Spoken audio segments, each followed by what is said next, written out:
Dan Fedor here. It's been about a month since the last video, and I wanted to show off some of the new stuff that we've been working on. Some of the new avatar and animation stuff, which you can already see here, will be up. Talk about some new concept art, some of the captain control scheme changes that we've made.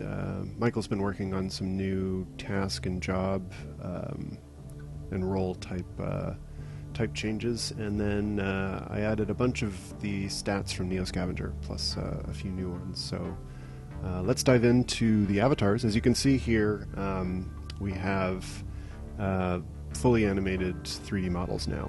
The last time I did a video, we were actually using the old sprite, which bring up here. As you can see, it was kind of like I called it a sprite sandwich, but the camera would look down through a series of paper-thin sprites, and those would animate pretty crudely.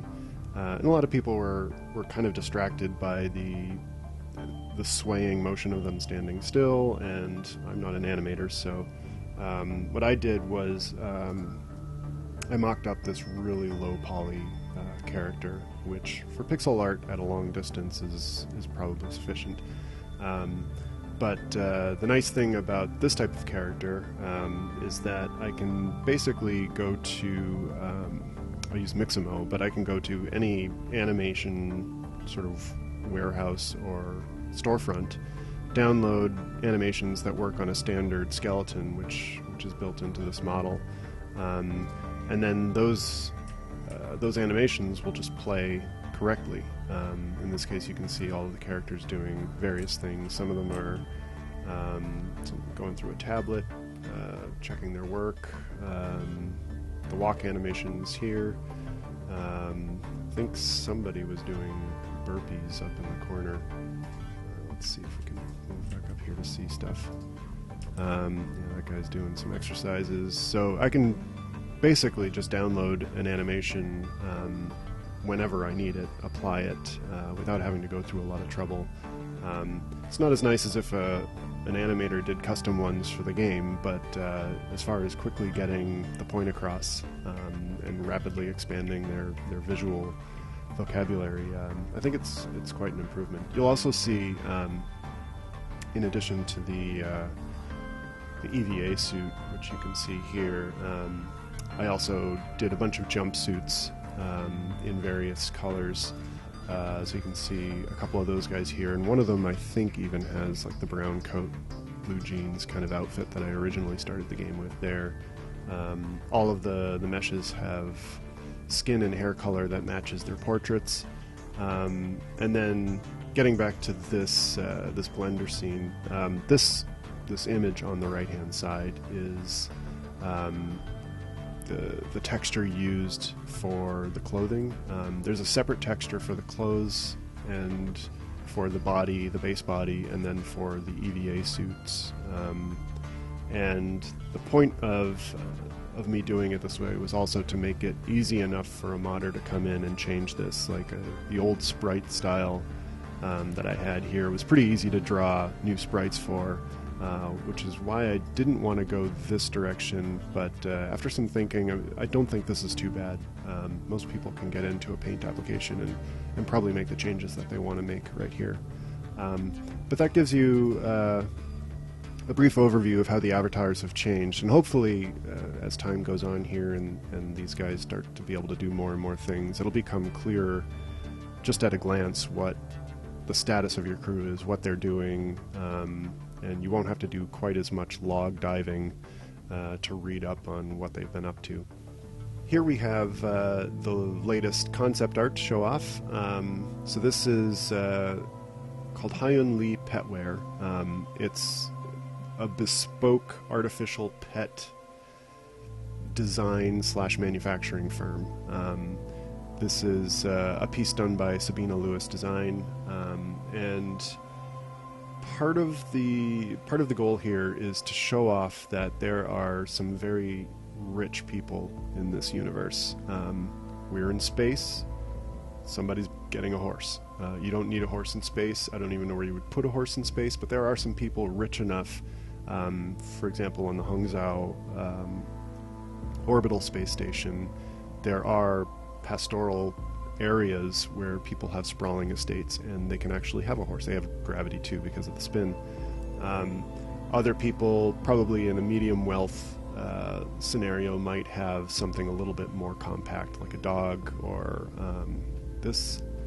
I like that she left these sort of ambiguous, and I think the implication here is that they do more than just your run-of-the-mill Earth pets. I mean, people do want to remember they're in space and what Earth used to be like, but there are also some slightly more sinister, scary applications of artificial creatures. And behind this frosted glass is another sort of implied, there's a lot more going on in the back that we're not going to see. You know, all of this stuff is extremely expensive, and there are probably some non-recreational purposes some of these creatures are being commissioned for. And a favorite example that I think a lot of people will conjure up is the xenomorph from Alien. If somebody is in a position to be building something like that, it's probably a company like this. But also creatures that are there for a matter of convenience. You know, imagine if you have a water treatment facility and you need a certain type of creature to be completing a closed ecosystem for purifying water, or for keeping parasites or other types of unwanted organisms out. So anyway, this is sort of, rather than a view into a place in Ostranauts, this is a view into a part of life and a part of the sort of capitalistic dystopia that exists. So getting back to the game view, I wanted to talk a bit more about some of the control changes we've been making. So previously you were able to select just about anything on the ship, other people, other objects, and just make them do stuff directly.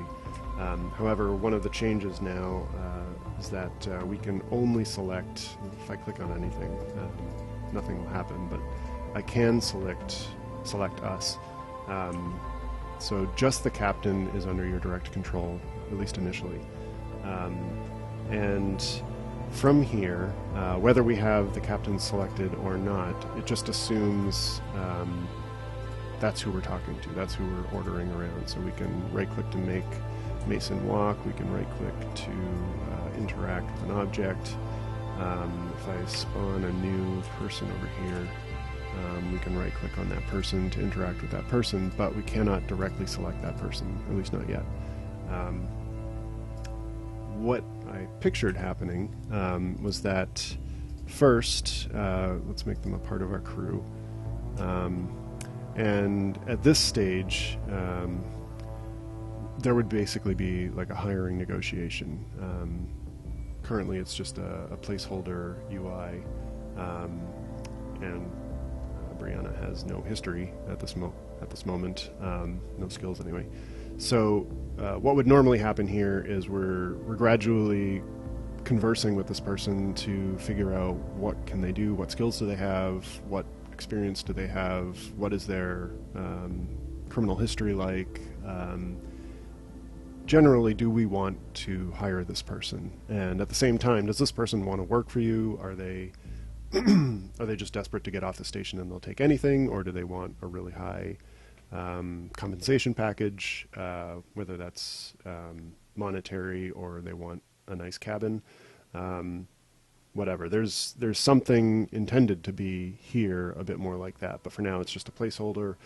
We'll say yes, we're going to hire them. And we still can't select Brianna here. If I click, I can only get Mason. And that's because they're just doing either needs fulfillment or job-related stuff.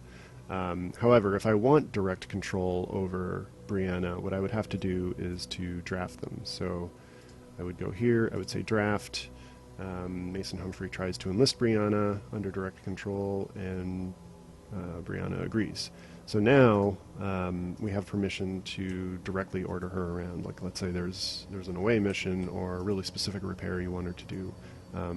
Currently, she does not share her line of sight with us, though, which I'd like at some point for this to be kind of like a thing you unlock with greater levels of trust. They're constantly apprising you of what they're seeing, and right now you've just assigned them something to do, and they disappear around the corner. But yeah, now we can directly control Brianna. However, in some situations, that drafting process won't be as smooth. None of this has been hooked up to her decision making yet, but for example, she's feeling disrespected. She was feeling oppressed, but that has gone away. So depending on how she's feeling, she may actually not want to take a direct order. She may be having a breakdown. She may be feeling like you've been micromanaging her too much, or maybe she's got a serious illness that is making her incapable of doing much other than groaning and resting. So in a situation like that, Michael and I were talking about a similar kind of negotiation, this time to try and restore their psychological state, or help them physically to get back to a point where they're willing to accept orders. You might have to give them a pep talk. You might have to promise you're not going to micromanage them as much anymore. Whatever the case may be, each situation may require a different touch. Or if you're a captain who rules with an iron fist, maybe you threaten them and point at the airlock and say, I'll open that and throw you out if you don't do what I say, which is going to have its own consequences. So anyway, your crew is somewhat autonomous, with the ability to micromanage them in situations where it's appropriate. The thing I wanted to show off today was some of the work that Michael's been doing on the jobs and roles system. Eventually, the crew is going to have tasks that they need to do when they're on duty, and when they're off duty, they'll either be sleeping or basically self-caring for their physical and psychological needs. So one of the test cases we've set up is basically a repair the ship when it's damaged role for the maintenance role. And I'll turn that on right now. And this is sort of where we're picturing the daily scheduling being handled for each crew member. And before I go and damage the ship, I think actually let's get out of our clothes and into an EVA suit and put on our helmet. Okay. So then we'll head over here, and I'm going to debug damage the ship. And probably somewhere, let's see if we go up here. There we go. Alright, so we have some damage on the floor. So Chase goes down here, grabs a hull patch, and slaps a hull patch over the hole in the floor. Still holes left, so Chase goes back, grabs their last remaining hull patch, and then patches the next hole she finds. We're out of hull patches, so Chase is out of options at this point. She's not going to do any more maintenance tasks until the situation changes and we have more resources, or in the future I'll probably add more like repair type things so we can do more longer term repairs than just a hull patch. But basically, Michael and I are now talking about, okay, how do we set up our, we'll let you go and do what you're going to do. Setting up our roles, our scheduling, who's going to do what the priorities are, and we still have to do quite a bit of thinking about that, what that UI is going to look like, what kinds of controls you're going to have, but it's starting to take shape. Like we're starting to get to a point where we can assign sort of living, breathing roles to the ship, and let the crew take care of the ship rather than the captain. And last but not least, I just wanted to quickly look at a few of the conditions that I've brought over from Neo Scavenger. Players of Neo Scavenger will probably remember quite a lot of diseases, injuries, symptoms like nausea and headaches and that sort of thing. And I've tried to bring as much of that over into Ostranauts as possible. Not all of these characters will have all of those conditions, but like stuffed is satiety, like how much you've eaten determines how much you're able to eat after that. So you don't just, if you're starving, you can't eat 6 days worth of food to return to normal. Your stomach can only hold so much. Another one is the hydration stuff: thirsty, dehydrated, died of thirst. Rational is a new one, which is kind of a sliding scale for how much weirdness you've been exposed to. Neo Scavenger sort of hinted at this with the legendary reputations, things like Unstoppable. So I kind of wanted to do more with that, because that's sort of the basis for the mythology of Neo Scavenger is belief defines reality. And this game will give me another opportunity to maybe explore that a bit more, so I'm going to experiment a bit with that when the time comes. We also have the fatigue is in there now: tired, exhausted, collapsing, and I think that might be it for the people who are on this ship. Yeah, I mean, I added quite a few. I mean, you can see a long list here, and everything from cutaneous radiation syndrome to diarrhea and poisoning, and you name it. There's a lot going on in space. I mean, you're not in the wilderness like in Neo Scavenger, but a lot of the same problems are going to come up.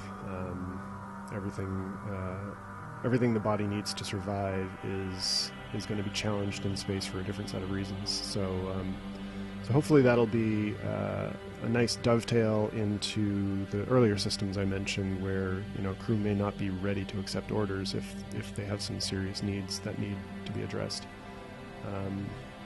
So yeah, that's pretty much what we have for the past month. So thanks for watching, and look forward to talking to you again. Have a good one.